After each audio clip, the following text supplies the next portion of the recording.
I'm Dr. Katherine Horton, and I am back after a very, very long break that I spent working in the US. I have a very, very special guest to announce today. It is Bill Binney, who is here with me.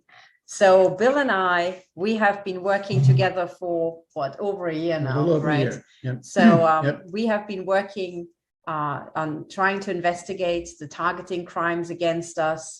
We've tried to investigate directed energy weapons and chip torture, many, many things that we would like to talk about today. But I think we wanted to start the whole broadcast with one announcement. Bill, do you want to announce it? Well, we're married. We are married. So Bill and I are married, and what that means for the targeting community is that we will stick together, we will basically investigate together, and we'll try to get this whole targeting issue brought to a close. So this way we can work even closer together. We basically have been spending, I think, every waking moment just working on this problem one way or another. And we really would like to make some progress with the whole thing. So during the last year, I have to say that the last year since I've come to the US has been extremely hard, because as soon as Bill and I started working together, the attacks against us have basically just exploded in intensity. I think that's fair to say. Yeah, they started after we tried to start to get first the evidence of these chips and so on and implants. Then the torture and the pain was raised with us, with me certainly, and I know with my wife. Certainly, she's been suffering every day with this kind of thing, and it's been going on day after day, and it's really been debilitating to a very extreme degree. I mean, it causes sleep deprivation, and when that happens, you have difficulty even functioning very well. So this has been pretty tough for us the last year. Yeah.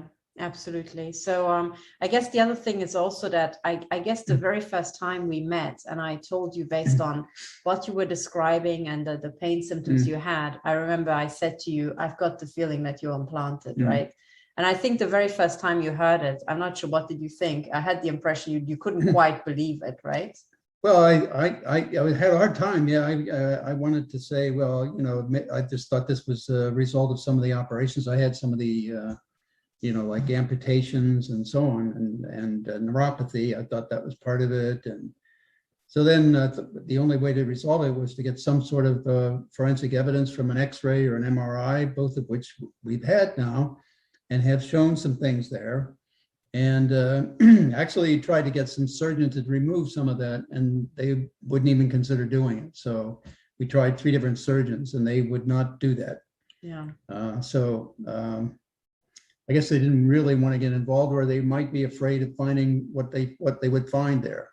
Yeah. I mean, then it would be difficult for them to continue with their practice. I guess they were afraid of it. Yeah, one of the I remember one of the surgeons we've contacted. That was really kind of mind blowing for me, because the second surgeon we spoke to, who was basically, we were handed from one surgeon to the next because nobody wanted anything to do with it. And the second surgeon we were passed to, at some point he even said to you, even if I take this out, the pain will not stop. And I looked at him and I said, how the hell do you know? Right? I said, do you know that there's more than one chip? And at that point he froze. He looked to the floor, and he couldn't. From that point onwards, he couldn't look me in the eyes anymore. And he said, oh, no, nothing like that, nothing like that. So shortly thereafter, indeed, Bill started having very asymptomatic, unnatural pain in his other leg. So up until then, it was basically one point pain, right, in your left leg. On the left leg, left side of the left leg at the bottom, yeah. And that's the location where later on an X-ray showed a foreign body. And then after that, shortly after this doctor said that, you started being pain tortured in the other leg, where you never had any pain before, right? Yeah, well, it seemed to move over, and then it alternated between legs, back and forth between this, and even in one day, it would go from one to the other. One would start, then it stopped, then the other one started, and back and forth. I guess since then you also had an incident where one pain flash would go into the left leg, then the right, and then left, right. So I think kind of an unusual pain sequence, I would say, you know? Yeah, exactly. So I guess by now, I don't need to convince you that you are implanted by biotechnology. Well, I just need to get it out. I mean, we need Yeah. to get in there and find out what that stuff is and get it out. I just haven't found a surgeon willing to do that. Yeah, I guess you know what your experience is shared by all the victims who ever Yeah. tried to have chips removed, even if they had scientific evidence that it is a chip, because I think we should also add other things that people can do. These are the different things that the scientific methods that I use to convince Bill that yes, indeed, it's a chip. So in the days when we were just beginning the investigation, Bill was very skeptical. He didn't really want to believe it. I guess you always say you don't want to believe that evil people like that even exist, right? Well, it's hard to believe that people could be that evil. Yeah. I mean, it's just difficult. Yeah. And I guess with people, we also include doctors, right? Because Everybody at the end of the seems to. day, it is doctors who implant this, not greengrocers, right? I mean, you could take the psychiatrist to help develop the torture program for CIA as a part of that too. Yeah. So what's getting into them? Why would they do such an unethical thing? Yeah, I guess, one psychologist said to me that when he was learning psychology, which wasn't that long ago, but even then he wasn't taught anything about psychopathy. And I think we're still just learning what psychopathy really is and what those people are truly capable of, because they have a different brain structure, completely different brain chemistry, and they just cannot feel any empathy or any remorse or even any sense of danger. And what would make us literally throw up with disgust just makes them laugh, and they just find it funny. So torturing somebody to death, they find amusing, and it would be just gut-wrenching to anybody else to witness such a thing.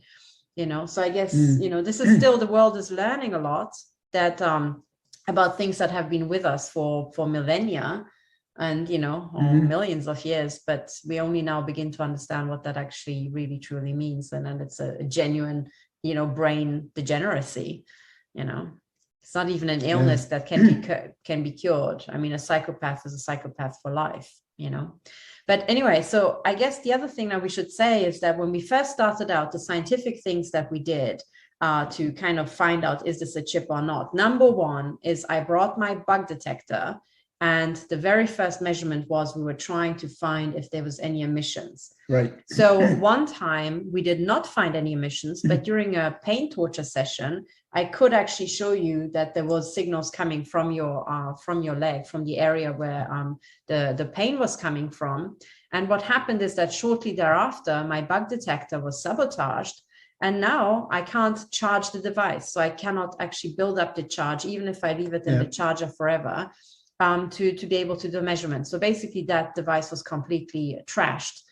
But after you witnessed this measurement, we moved on to the next thing. And the next thing was, I think that was the magnets, right? Right. So we had a huge industrial magnet on loan, and we figured out that by moving the magnets towards Bill's leg and not hitting Bill's leg or even touching it, just moving it towards his leg very rapidly, we could induce the pain, right?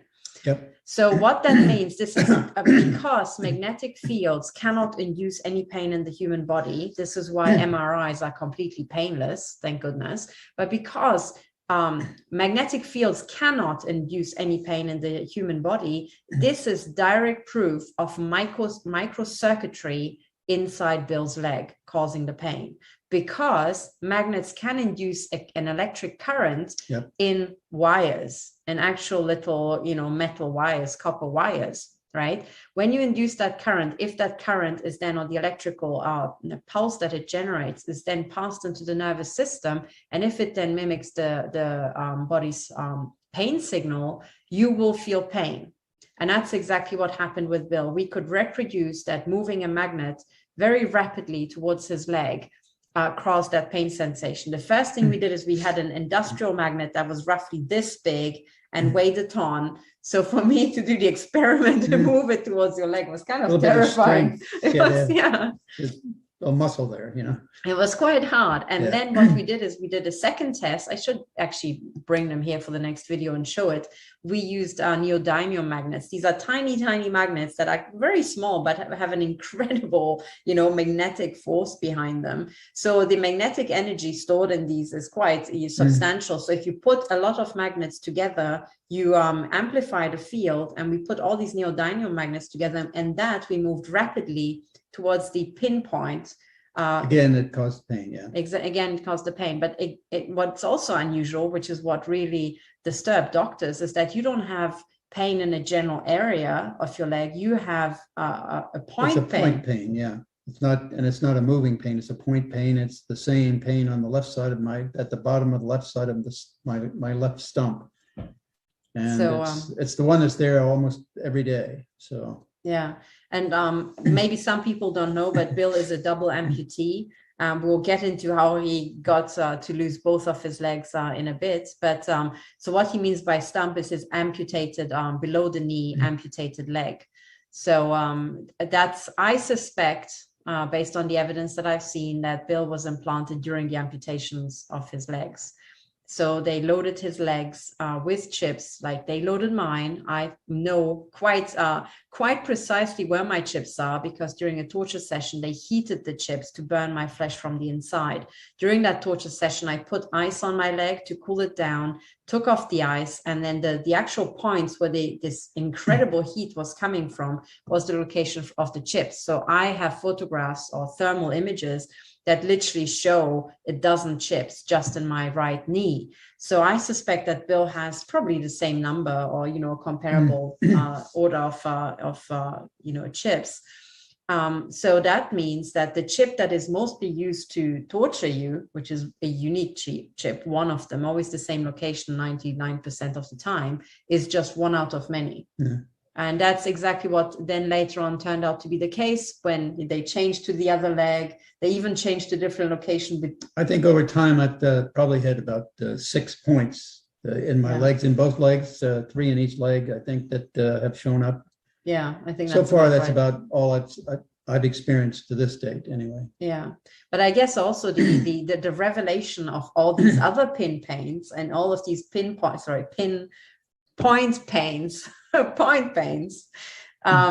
the revelation that they can cause pain with that came gradually, and it came after we obtained evidence in form of an X-ray that you have a foreign body in your leg. Yeah, it was kind of excruciating pain too. It was pretty. It really got pretty bad after that X-ray. Also in the MRI, I think it's showed up some things too that we need to look at. So yeah.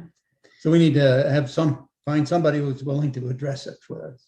I guess so what actually happened, there's other more circumstantial evidence. Well, I say circumstantial, it's smoking gun evidence really, but you have to document it very carefully. One of the smoking gun pieces of evidence is that the pain usually starts exactly the moment you decide to go to sleep, right? Or very shortly thereafter, yeah. Yeah. So in other words, in the beginning, when you switched off the lights to go to bed, the pain started moments after you switching off the lights, completely independent of the hour of the night. Then later on, you began sleeping with the lights on to see if somebody was looking into the house or looking at the window of when the light is being switched on, and then turning on by remote control the pain torture. And then we figured out that actually people were monitoring you pretty much live and very precisely, with precise knowledge of when you were in the bedroom with the lights on, the exact moment you decided to go to sleep. Really seemed that way. Yeah. Yeah. So that, of course, when the pain starts, literally moments after you switch off the lights or moments after you decide to go to sleep with the lights on, right? That is direct evidence that somebody is messing with you, because natural pain occurs on its own cycle, not natural cycle, not, when it's correlated. Or it occurs when you maybe sit down in a certain position, if you have maybe a spinal problem, but when it's completely independent of the position you sit or lie in or the time of the day, but it's actually correlated with a very specific activity. And the other thing I should say also is that when the pain starts, it goes from 0 to excruciating, right? So that's also not normal pain. You don't have, kind of dull aches for weeks on end. No, you have basically, you're perfectly fine. Then you decide to go to sleep, even though you've been lying in bed for quite some time in the same position, and then boom, excruciating pain that even the strongest painkillers can't block out anymore. So that's not normal. So then the pain would go throughout the night for about 6 to 8 hours, right? I measured like how long does the pain actually last, excruciating pain. So you're kept awake for the time that a normal human being would sleep on average. So 6 to 8 hours. This is the length of these torture sessions. So it is 100% sleep deprivation. So that's right. I mean, and it really destroys the rest of your day too, because you're up and tired, and sometimes you just take a nap and it just flips your entire day around. Yeah, so you become night active. You can't be there during the day and do your activities, do work or anything. So when I noticed that, and we made a schedule of when it actually started, it's, to me, strikingly looked like exactly the torture, CIA torture, for example, the one that was developed by these psychiatrists. And it's basically the CIA's version of Zersetzung, as it was practiced. Zersetzung is a German word meaning disintegration. That's what the German, East German Stasi called their program of torture. And this was called Zersetzung, the complete disintegration of a person's health, well-being, mental well-being, recovery time, and so on. So sleep deprivation torture is the staple torture method of the secret services. So it very much looks like CIA sort of intel agency sort of torture, doesn't it? So when we had all of these ducks in a row and we went and had this x-ray, I think by now, do you have any doubt that you're implanted with biotechnology? No, but I need to get it out to verify and validate it for courts and so on, so that people know what they're dealing with here. I mean, as far as I'm concerned, there's something there that needs to come out, period. Yeah. I guess there's one more thing to say about that. Why is it so incredibly difficult to get this stuff out? I mean, you would think that if you know exactly the point where the pain is, you could just go in, cut it out, and be done with it. Now, the thing is that doctors are very reluctant to go in and cut out something that they can't see, okay? Because they would always say, okay, if I open it up, how can I find it? What am I looking for? Now, the answer to that is actually the following. When we did an X-ray, we saw one foreign body that was quite large, right? An unexplained object, a foreign body. And that is exactly at the site where you have felt this odd pain in your left leg for many, many years.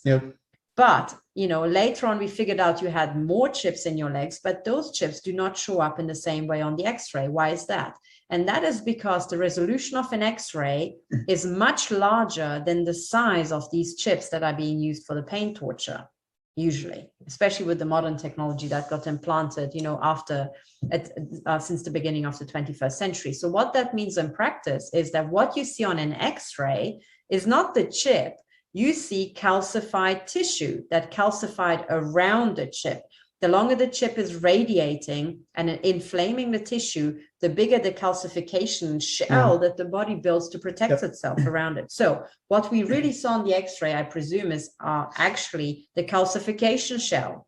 That can be very large. The longer and the more intensively you're being tortured and electrocuted and irradiated by that chip, the bigger the calcification shell. But on an MRI, as soon as there's microcircuitry, there has to be some sort of ferrous material, unless they have really done some amazing new things in solid state physics, right? So there has to be some sort of tiny, tiny wiring, no matter how small. And what that means in practice is that you have some ferrous material that is conducting. And as soon as you have ferrous material, it shows up on an MRI like a Christmas tree. And can be affected by magnets and so on. Exactly, right? And that would explain the magnet results that we obtained. But because an MRI is actually measuring the spin of the atoms that are, or rather the nuclei that are in the different materials in the body, ferrous materials show up like a little, blinking, or rather like an intense little light on a Christmas tree, right? You can see it from miles. So on an MRI, it really shows up. But then on an MRI, you have a lot of shadow effects. You have maybe artifacts. And for many, many years, doctors, I presume, have explained away chips because they didn't know that people got non-consensually implanted. They explained them away as artifacts. And it is quite hard to say to a radiologist, no, please highlight everything that you can't explain, and don't just, assume, oh, this is a shadow, this is that, this is that, this is that. No, you actually have to scientifically prove, is this an artifact or is it not? For example, by taking a second MRI with a different machine on a different day, does it show the same artifact? If it does, it's not an artifact. It is actually something that's in the body. It is, it's intrinsic to the person, to the data set that you took. It's not intrinsic to the machine taking the data. So there we are. But we have now an X-ray and an MRI, and that shows that we have got magnet tests. We have bug detector tests showing that radio frequency or high frequency electromagnetic radiation is coming out of your leg. So that settles it, right? So we have the evidence together. Now, the other stuff that we've been, especially I have been struggling with, where we also have now some new results, is the directed energy weapon attacks. So there I have been. Yeah, I mean, I'm sitting here listening to all these impacts in the house that I've never heard before. So, I mean, this house has been, I've lived here for 33 years and not heard these kinds of impacts. So, and the impacts have been hitting, we put up some shielding and they've been hitting the shielding, and I hear it on the shielding, metal whiteboards, so on. And you can see, we can hear the impacts on those, and we've got dents in them as well. And also some holes that were penetrated, I think in 2 cases. Yeah, it was actually time, 2 holes that were shot into the shielding on one occasion. The shielding was placed on the floor above the floor where we were sleeping. So it was basically over our heads, above the ceiling. And the shots, which I know, and I can show people how I know, but these shots are pulsed energy projectiles. They are fired from directed energy weapons. And those 2 pulsed energy projectile shots were so violent, they actually shot 2 holes into shielding, one after the other. It literally went bang, bang. And we heard the actual impact sound, and we heard the metal, the hole being shot in, the hole being shot into metal on the floor below, right? It actually woke us up. Yeah, they're not massive holes, but they're pinpoint holes. But the fact is that it penetrated and made those holes. That's the big deal. Yeah. That's the significance of it. The other significance is that the holes were made into the metal and not into the roof and the ceiling above us. That's right. Right. So what it means is that dense material absorbs this energy from pulsed energy projectiles, and less dense material kind of moves with it. Yep. A bit like, reeds survive a hurricane because they move with the hurricane. But if you have a solid fence, the hurricane just, breaks the fence and breaks the siding of a house like it was, just built from matchsticks. But it's like saying resistance is futile. Yeah, resistance is futile. The more you resist the pulsed and the shock wave of a pulsed energy projectile, the more it destroys. What that means in practice is that it actually matches up quite well with observations that victims had. For example, that these pulsed energy projectiles would destroy their bones.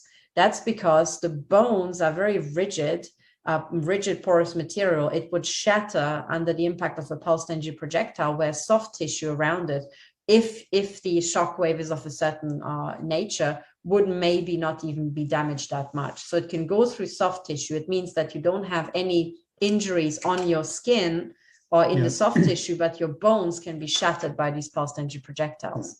Now, the 2 shots that shot, the holes into the metal shielding, if you're shot in the head by one of them, I think that's instantly lethal. And certainly it would crack your skull and blow a little hole into your brain, I think. Certainly it would be damaging of some sort, to a degree. You just couldn't, I would assume that it would penetrate the skull. Yeah, and then it's just up to the exact waveform of what exactly happens to the brain, but the skull, certainly I think that would crack it. But anyway, so it was terrifying stuff like that is being shot at us in our house. I hope people can see us. Do we both fit into the image? I can push it back a bit. I think we are.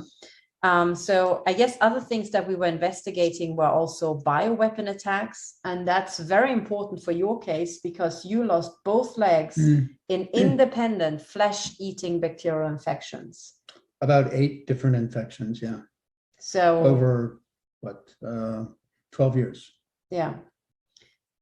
So have you ever heard of anybody getting a flesh-eating bacterial infection? And if you have, how out of those people who had flesh-eating bacterial infections, how many have lost a limb? And out of those who've lost a limb, how many have lost 2 limbs? And out of those who lost 2 limbs, how many had a total of 8 flesh-eating bacterial infections, right? So when you actually look at the statistics, and this is, by the way, so statistics is usually considered to be very poor when it's, quoted by the government and by many statistical, agencies even run by the government. However, in the hard sciences, real statistics, that the mathematical, actually tool set of statistics is extremely powerful, and it's actually underpinning every single scientific result ever made. So any measurement at CERN, the discovery of the Higgs boson, is reliant on these very powerful statistical tools, and people have to know how to use them. If like any tool, bullshit in, bullshit out, right? So if you misuse these tools, you get nonsense. However, if you do the analysis correctly, what you're doing, if you want to see if something is unusual, right, you're comparing your expectation under random process to, is this statistically probable or not? And there I must say that the statistical likelihood of what happened to you is just so tiny that your case is a total outlier. However, in reverse, not counting some of the other things that have been going on, like accidents in automobiles that are mine, that are being driven by my sons. It's like 5 accidents over the last 2 years. Yeah, one of which was just a couple of days ago. Yeah. Yes. So that's another thing. So if you think, Bill, if you make the hypothesis Bill lost his legs under random chance, really, really bad luck, random chance, and he was just unlucky that by random chance he got, so many flesh-eating bacterial infections. Well, once you have one, the next one is much more unlikely. The third one is even more unlikely. Just like when you throw dice, you can throw a 6. And then you can also throw 2 6s in a row. But when you throw, 8 6s, 8 times a 6 in a row, that's what I mean. When you throw a 6 8 times in a row, you start to think, hang on, couldn't it be that these dice are kind of, tampered with? They're somehow, what is it called? They're fixed. They're fixed. Yeah. Your dice is fixed. So in this case, I think Bill's dice were fixed by the fact that, after his whistleblowing, the intel agencies launched bioweapon attacks on him. So that is why. First they tried the FBI with a raid, and then the Department of Justice was attempting to indict us 3 separate times on these espionage acts. And they simply fabricated evidence. They lied to the court. They lied in affidavits. I mean, it was just... it was really pathetic. And the difference is the only reason we didn't go to jail is because I caught them at their lies. And I told them what their lies were, and I was going to charge them with it when they took us to court, and they ran away. Yeah. That's the only reason. I mean, but then this other stuff starts, So I guess, what I'm trying to say is that the statistical likelihood for random chance is basically fuck all. But the statistical likelihood of these sort of things happening to somebody who is a victim of the intel agencies is actually extremely high based on the affidavits that I've collected. So when you enter the targeting program, I can prove with the other affidavits that I have collected and I have published on my website, and I can take you there, that it is in fact a standard operating procedure of the intelligence agencies that anybody they don't like, they will start breaking into homes. They will start attacking them with directed energy weapons. They will implant them with non-consensual implants without their knowledge. They will start to torture them. They will start to launch bioweapon attacks, hacking, sabotage of the homes, attack family members, boom, boom, boom, boom, boom, like a program. So on one hand, all these things happening to you are impossible to occur by random chance based on the statistical likelihoods, but for all of these things to occur in series, the probability is almost 100% if you're an intel victim. Yeah, but I think we're not standing by and doing nothing about this. We should start telling them what we've been doing about it. That's right, because I think many people are in this sort of situation, and it can be overwhelming, right? Oh, I mean, it is. It's very debilitating too. I mean, it's a problem. Even being able to do anything, function normally, is difficult. So, but in the process, though, we were able to put together police reports. We even filed complaints with the Department of Justice and Department of Defense, their Inspector General's offices, and also the FAA, Federal Aviation Administration, about a drone, because we have a device called an HF-35C that gives you some semblance of direction of arrival of the signals or pulses, even if they're in the zone of coverage, which in this case is 2 to 4 gigahertz.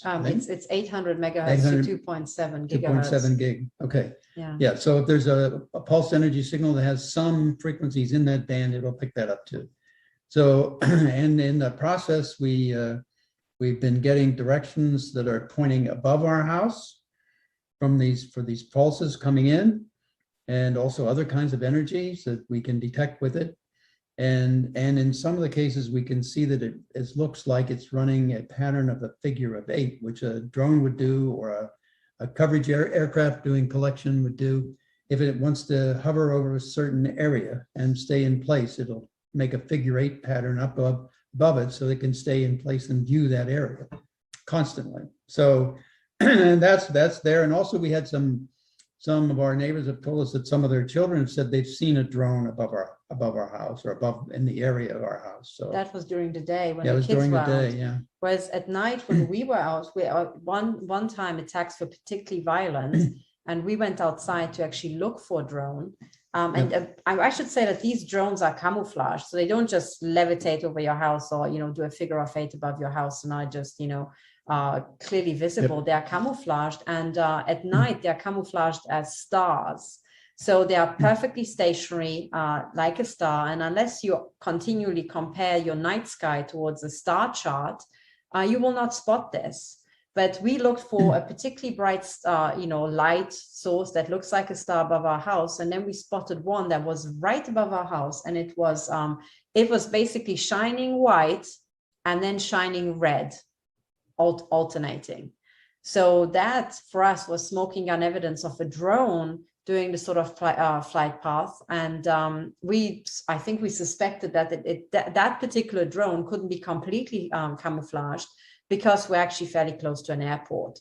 So if you are in the flight path of any big aircraft, a civilian aircraft taking off and landing, you can't be completely hidden from view. I suspect that there's some sort of agreement between the military and the airport.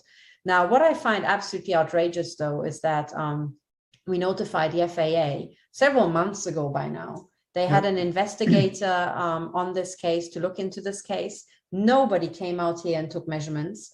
Then the FAA wanted to tell us that they are completely incapable of buying a spectrum analyzer, which you can, I think the ones we're using, you can get for under $500, so about $300 or something. So $300 is probably completely within the means of the FAA if it's about saving civilian lives who are being gunned to death by a drone, right?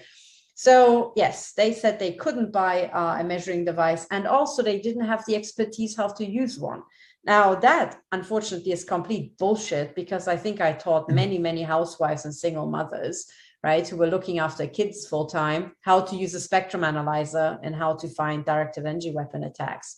So the fact that the FAA staff with all of their experts, a federal agency, is incapable of this, I just really fail to believe. Yeah, it should have been a major problem for them to use petty cash to get something like that. So petty cash, and maybe requisition some expertise from anybody, from the private sector or the military. It's really not hard, people. No, they could do that. Yeah. So as we stand now, the FAA has done absolutely nothing. Meanwhile, we have several spectrum analyzers, and with one we are monitoring the full spectrum that we can measure. And we have noticed that we are being blasted day and night with military frequencies.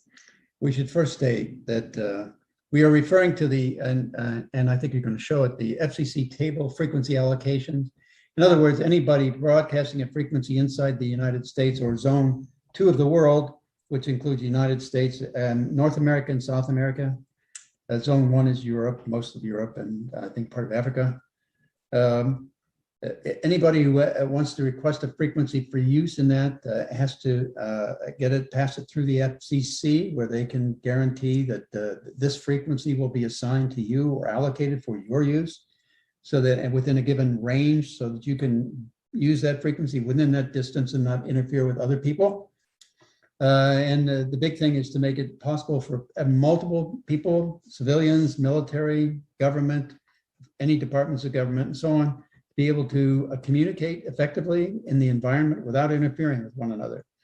So, but they have certain regulations that say, okay, we went through the FCC table, which you can too, because we'll show you the link and you could look at it. And just Google military, and you'll see the different bands that were assigned for military use throughout the spectrum. That runs up to 275 gigahertz. And above 275 gigahertz, they have not really allocated yet. But below that, you can have allocations to military for use, and also separate ones for space to Earth communications and Earth to space, because again, that's got to be coordinated worldwide so that they don't interfere with one another, because if people start putting up satellites without coordinating the frequencies they're using, they can easily interfere with each other. So there's those agreements, and they clearly define who is allowed to use what bands of the spectrum. And that's all in that table. If you could pull it. I'm going to pull it up and I'll show people how to find it. Let me just share my screen. And also separate ones for space to Earth communications and Earth to space, because again, that's got to be coordinated. Okay, worldwide, somewhere so the YouTube. They don't interfere with one another, because if people start putting up satellites without here, okay. I realized what happened in the background. This started playing here. They can easily interfere with. Okay, so I'm pleased to see that now the YouTube is up and people can hear us. So that's really good. Okay, so now let me share my screen. Excuse the brief interruption for a moment. I didn't know what just happened here. But let me share the screen and show you where you can find this table. Hang on, share screen. Okay, here we are. Okay, so what you can do is you can go to your favorite search engine and type in FCC table of frequency allocations. And here's the fcc.gov website. So this is one of the links. This is the second link that came up here. Here's the table of frequency allocations, right? You can read more about it, but there's a quicker way to get to the actual table. If you go back to the online search, the very first link, which is a PDF. So if I click on it, it automatically downloads in the way I have to set up. It is at https://transition.fcc.gov and then OET spectrum FCC table. Okay, that is the link. You can see it in the bottom of the screen here that I've shared. But now I would like to show you the actual PDF document. So let me share the screen. This is what you get if you download that file. This is what it looks like. It's the FCC online table, frequency allocations. This is revised 1st of February 2021. So this is the newest edition here. And then when you go down, you can see the frequency allocation. It starts from 0 to 137.8 kilohertz. But if you go up in the table, I have to start scrolling. The top bar, you will see all these different frequency allocations. 275 gigahertz. Exactly. So it's here, for example, it goes here. I'm now at 150.8 to 174 megahertz, this thing, right? And it goes all the way up. Now, the way to read it is that the left-hand side is the international table. This little section here between the two double bars, vertical bars, is the United States table. And then here is the FCC rules that maybe apply as well. Now, one of the things that Bill would like to draw your attention to, I hope you can see this little find bar here. If you search for electronic warfare, a certain frequency will show up. This is now in the comments. At the end of the tables, there's a long section of comments. And this is comment US 91, okay, about the band of 1,755 to 1,780 megahertz, right? In this section, if you keep reading, point C will be in the band 175 to 170 megahertz. The military services may conduct electronic warfare operations on federal ranges and within associated airspace on a non-interference basis with respect to non-federal AWS operations. and shall not constrain non-federal AWS operations, right? This use is restricted to research, development, test and evaluation, training, and large force exercise operations. Now, the thing is that research and development is typically what is used to hide human experimentation, right? And also covert torture of victims. So research and development, listen up when that's mentioned in connection with electronic warfare. But I would really encourage all victims who have spectrum analyzers to start looking for this frequency specifically. And keep in mind, this is a line of sight frequency range. Line of sight means, we should explain that to those who are not experts. Line of sight means that whoever is beaming this frequency at you has a direct line of sight onto you, right? Certain frequencies pass through, for example, a brick wall, but not 5 brick walls in it, any meaningful intensity. So if you have a very intense signal, it is line of sight. Maybe it went through 1 brick wall, as in it's coming from a next door neighbor or something through a brick wall, but it hasn't come through several buildings. Okay. So in other words, whoever is emitting this or is beaming it at you, as may be the case, is directly next to you. Okay. So it's somewhere in your immediate surroundings or above you, or maybe even under you in a hidden tunnel, potentially if the tunnel is not very high. So maybe if you're in a block of flats, it could come from the neighbor below you. So you have to do some sort of directional analysis. Where's the intensity the highest, right? But what is not a direct line of sight signal? Those are those particularly long wave signals that can be bounced off the ionosphere. So they can be just broadcast into the, into the ether by some broadcasting station. They bounce off the ionosphere and they can be received also on the other side of the earth, or maybe somewhere off, in Moscow. So that is not direct line of sight, but these frequencies are direct line of sight, right? So anything that falls into it. This is why, for example, you need to have a direct line of sight, or at least somewhere not be too far away from your Wi-Fi router. It can be separated from you by 1 brick wall or maybe by a floor, but you can't be somewhere, in the basement of a high rise or something. And you can't also be on the other side of your neighborhood and still have your own Wi-Fi signal. This is why. Okay. So there we are. So these are the things that we've been measuring. We talked about the drone, the measurements. And as I said, as far as we're concerned, we're being beamed by one military frequency or another continuously, day and night. Yes, and we have a record of those, and we will be documenting that soon. Yeah, absolutely. And meanwhile, I guess we're trying to survive the attacks, because as far as I'm concerned, I know who this is, right? This is not a miracle, so it's not exactly, nobody will be shocked when I say this, but the US military and the US Secret Services have been gunning my head day and night since I came to the US. So during the night, I survive extremely intense battery. They are gunning through several layers of shielding with something that I'm fairly confident that is novel physics. I have some measurements that indicate that quite strongly.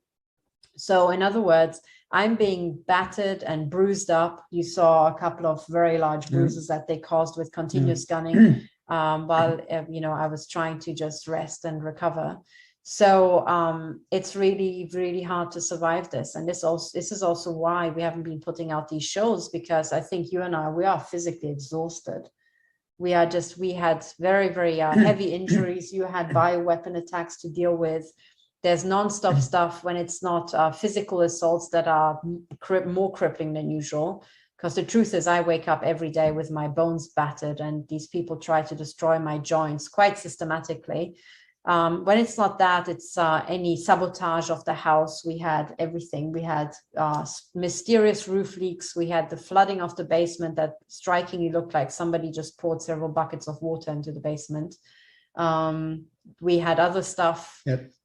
That we will be documenting. I will be documenting in my court case. But yes, so I guess what we really want the targeting community and the wider world to understand is that we're not being lazy. We were not off on a multi-year honeymoon here. We were off on trying to work. And what we're doing is based in scientific investigation. We'll have specifics and information and measurements and so on with devices that are reputable, and you could use them to replicate the experience anywhere in the world. Yeah. And I guess what we really want to stand for is very high scientific and forensic standards here. But I'm also sad to say that, I mean, this was to be expected, but it's still kind of sad and shocking when it actually happens and it hits you.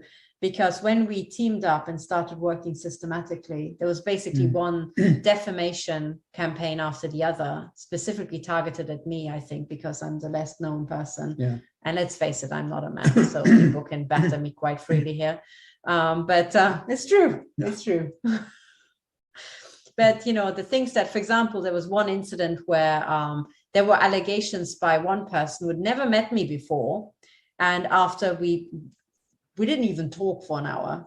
You had a meeting with that person for 1 hour, and immediately after that meeting, without ever having really met me or talked to me or had any knowledge of my work or what I did and what we worked on together, there were allegations immediately after the meeting that I was poisoning you, I think. And those, I think you were going to poison me or something. Yeah, but I think these allegations were made several times, and then a couple of months later, it was that I did poison you or something. Yeah, but that was just bizarre. Silliness. Well, it was silliness, but these were basically defamatory allegations that were made to you and also to. Well, these were made by other people who had no knowledge of what was really going on, and they simply, for whatever reason, alleged certain things just to discredit you and to basically cause a problem for us. Yeah, well, and without evidence. Yeah, with no evidence whatsoever. Yeah, and so this was one thing. Bill, did you have ever any reason to think I'm poisoning you? No, you make a mean salad, but that's okay. I mean, I didn't have a problem with the mean salads. So. You're more into steaks, right? Yeah, I like steaks. So. Oh yes, you know, apart from the European versus American, lunch habits, right? So that's the thing. And there were other allegations. Gosh, I mean, there was one set of allegations was particularly hilarious. I found was the allegation that I'm an MI5 honeypot. Now that one really cracked me up because, to my knowledge, I think I'm the first woman ever to have taken MI5, MI6, and GCHQ to court by myself. And I think the stuff that I revealed in the court case, including directed energy weapons, and now I'm talking publicly about non-consensual implanting by MI5 and MI6, and mind control experimentation, systematic murder in the UK and abroad. I don't think that's what honeypots usually do. No, and at the time you had a number of people supporting your lawsuit with submitted affidavits to support that in your court case. Yeah, that was in 2019. In 2016, the first time I sued them, I was on my own. Yeah. I was on my own. So, I don't know. Is that what honeypots do in your experience of the Cold War? You know, that Russian, what was her name? Nope. Chapman, the woman who, I think she photographed herself in lingerie. She didn't put out YouTube videos about how evil the KGB and the CIA are, right? So no, that was just it was just false allegations by people who didn't want us doing what we're doing. That's all. Yeah. I think, usually in my experience, when they really go ballistic is when you do scientific measurements. They hated that. They hated the scientific measurements in Belgium. They sabotaged my car when I did the measurements in the Paul Scherrer Institute with the scientists there who were trying to investigate the implant and take those measurements there. So they absolutely hated that. But they also absolutely loathe when people team up and actually work together trying to put a stop to this. Yeah.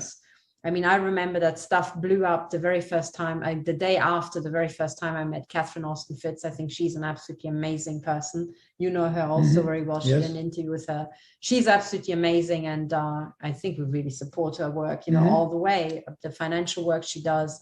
And she talks about all these crimes as well, extensively about murder by the intelligences, directed energy weapons. She talks a lot about neurotechnology, actually. And she's also interested in the companies that fund this whole thing, because she knows very well, being an expert on Wall Street, that, there's a huge corporate infrastructure behind all this. So I really encourage people to follow her. There are other people who have done amazing work in the past. And I guess we're very keen on linking up with them. Those are people with decades of track records exposing everything from geoengineering to, other crimes in the judicial area and so on. But those are people who basically stand for something, stand for integrity, and continue decade after decade, you know? Yeah, and you should note that the the budgets that are being spent on directed energy weapons are increasing tens of billions of dollars every year. Oh, yeah, yeah. So, I mean, think, this yeah. is not cheap stuff, and it's not something that, I mean, there's over 100 patents, I think, that are related to that already. Yeah, to directed energy weapons, as well as neurotechnology and other nefarious stuff, that all of which ties together. Absolutely. So, yeah, so these are basically the things that we are working on.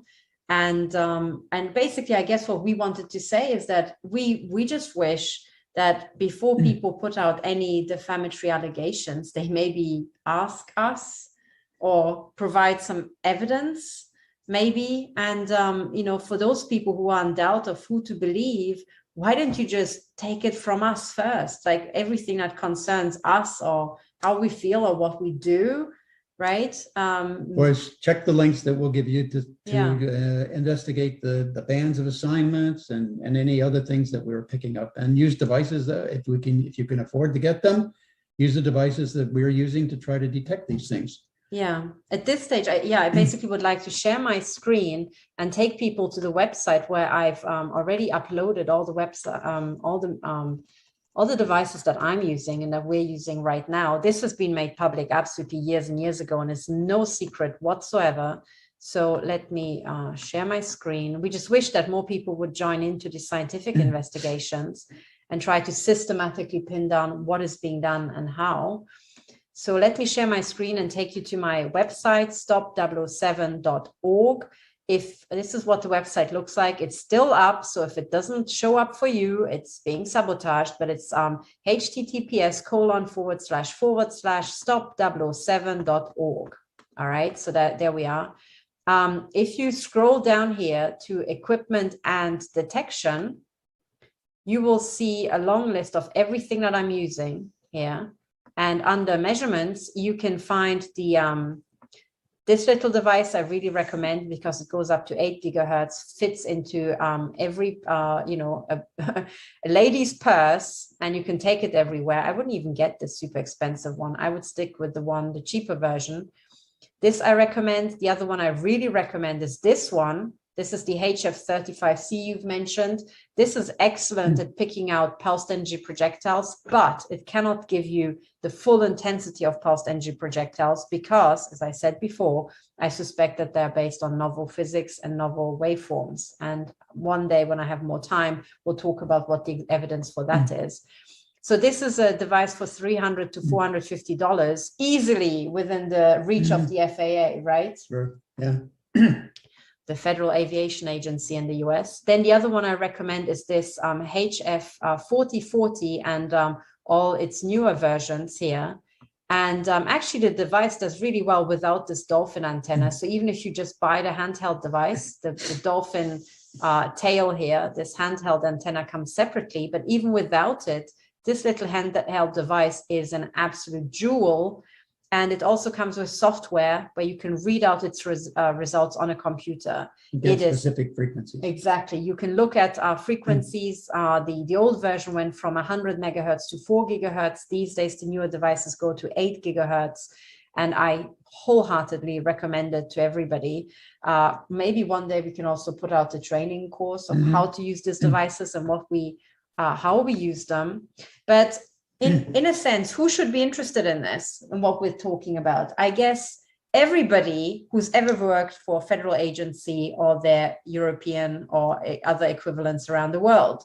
Why? Because just like the Cuban embassies and the diplomats in Moscow back in the 70s, you too are probably in the direct line of fire at some point in your career. Well, when these devices are used, we're not the only ones radiated, okay? Everybody in the area of the beams are being radiated. Either if they're not directly in line, they could be getting a ricochet or something of that nature. Or reflection, yeah. So, I mean, the point is that this is radiating more than just us. Yeah. I guess also later on, we'll talk about the fact that in your immediate vicinity, in the neighboring houses, in your street, there is an extremely high death rate that is 100% female. And almost all of it's cancer, Yeah. So 100% cancer death rate, and it's 100% female. So the cancer death rate isn't 100% the death rate, but it's the people who died are all women. Now, women on average live longer than men. So this is a complete statistical outlier again. Yep. And it affects the immediate surrounding houses. So that's one thing. There's many other forms of sabotage that can affect the entire area that we can talk about. But, this is one thing. But what's very important to realize is if you have maybe retired from a federal agency, you can still be pulled back as a guinea pig. People like to experiment on their former employees. Also, if you are a judge, if you are a lawyer, especially if you're a commercial lawyer, actually, because there's so much money involved in the litigation. So people can use these energy devices to access you, to disable your brain, to affect your brain, to interfere with your brain in many ways, or to just blatantly take you out. So that's very important. But also, there's a lot of single mothers that are being experimented on. So in other words, if you are very important and famous or rich, you might be targeted because you're important, famous, or rich. If you're very poor, you might be targeted because you are very poor and you basically can't get yourself a lawyer to defend yourself. So everybody in the world is affected. I guess that's the answer. Bill was, he's the former technical director of the NSA. I suspect that he's being targeted because he's a whistleblower. I am not a whistleblower. I have never blown the whistle on any of my employers. I became targeted, and then I started investigating the University of Oxford and what they really were. And I gave lectures on that, but I'm not really a whistleblower. So when I was targeted, I was an oblivious little scientist, just, being all skippity-doo-dah throughout my day at Oxford, and I had no idea what was going on. So anybody could be a target. So please wisen up about these things. If you have reason to believe that you might be implanted because you have odd pain sensations, or you think that you're being assaulted by a directed energy weapon, chances are you might be. So please get yourself measuring devices, start using them. All the devices I'm listing, or maybe with the exception of the HF4040, are basically idiot-proof to use, okay? If you've never measured anything before in your life, you can use these things. They have 2 or 3 buttons, and it's right? Would you agree? On, off, and volume. Yeah, you're a mathematician and not a physicist, but you. I like simple things like buttons. Just fewer buttons, the better. Exactly, and they're very easy to use.